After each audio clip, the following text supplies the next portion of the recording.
മണ്ഡലപൂജയ്ക്ക് അയ്യന് ചാർത്താനുള്ള തങ്കയങ്കി അല്പസമയത്തിനകം സന്നിധാനത്തെത്തിച്ചേരും. അതിനുശേഷം തങ്കയങ്കി ചാർത്തിയുള്ള ദീപാരാധന നടക്കും. നാളെ ഉച്ചയ്ക്കാണ് മണ്ഡലപൂജ. ടി.എസ്. ഹരികൃഷ്ണ സന്നിധാനത്ത് നിന്ന് ചേരുകയാണ്. ഹരി, ദീപാരാധനയ്ക്കുള്ള സമയമാവുകയാണ്. ഇപ്പോൾ തങ്കയങ്കി ഘോഷയാത്ര എവിടെ എത്തിച്ചേർന്നിട്ടുണ്ട്? തങ്കയങ്കി ഘോഷയാത്ര അല്പസമയത്തിനകം തന്നെ സന്നിധാനത്തെത്തും. ചരംകുത്തിയിൽ നിന്ന് പുറപ്പെട്ടിട്ടുണ്ട്. ശ്രീകോവിലിൽ നിന്ന് പുറപ്പെട്ട പ്രതിനിധി സംഘം ചരംകുത്തിയിൽ വെച്ച് തങ്കയങ്കി ഘോഷയാത്രയെ സ്വീകരിച്ച് സന്നിധാനത്തേക്ക് ആനയിക്കുകയാണ്. ഇനി സന്നിധാനത്ത് 6:15-നും 6:30-നും ഇടയ്ക്കുള്ള സമയത്ത് സന്നിധാനത്ത് തങ്കയങ്കി ഘോഷയാത്ര എത്തിച്ചേരും.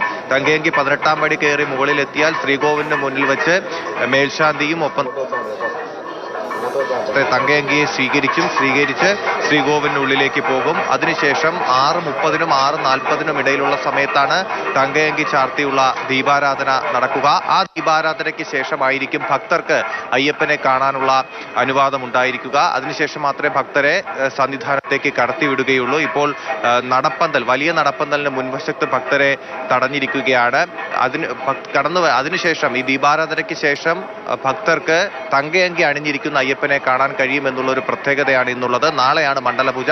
നാളെ 12 മണിക്കും 12:30-ക്കും ഇടയിലുള്ള ശുഭമുഹൂർത്തത്തിലാണ് മണ്ഡലപൂജ നടക്കുക. രാത്രി 11 മണിക്ക് ഹരിവരാസനം പാടി നടയടക്കുകയും ചെയ്യും. പിന്നെ നട തുറക്കുന്നത് 30-ാം തീയതി വൈകിട്ട് മകരവിളക്ക് മഹോത്സവത്തിന് വേണ്ടിയിട്ടായിരിക്കും.